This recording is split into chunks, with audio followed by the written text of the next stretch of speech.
Sir frozen shoulder అన్న వెంటనే బాగా గుర్తొచ్చేది డయాబెటీస్ వల్ల గుర్తొస్తుంటారు. బట్ ఫ్రోజన్ షోల్డర్ అనేది సో ఏజ్ రిలేటెడ్ గా కూడా వచ్చే అవకాశం ఎంతవరకు ఉంటుంది? సో ఈ ఇందులో ఉన్నటువంటి కండిషన్ ఎట్లా ఉంటుంది?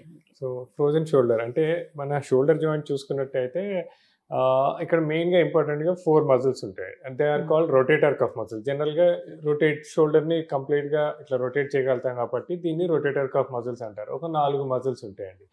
సో ఫ్రోజన్ షోల్డర్ మీరు ఇంతకుముందు అన్నట్టు మోస్ట్ ఆఫ్ ద టైం కామన్గా చూసేది డయాబెటీస్లో, లాంగ్ స్టాండింగ్ డయాబెటీస్ ఉండి షుగర్స్ కంట్రోల్ లేని వాళ్ళలో. కానీ డయాబెటీస్ లేని వాళ్ళలో కూడా చూస్తుంటాం. అది ఇట్ ఈస్ బికాస్ ఫర్ ఇంకా వేరే రీజన్స్ చూసుకుంటే ఒకటి థైరాయిడ్, రెండోది ఇంజురీస్.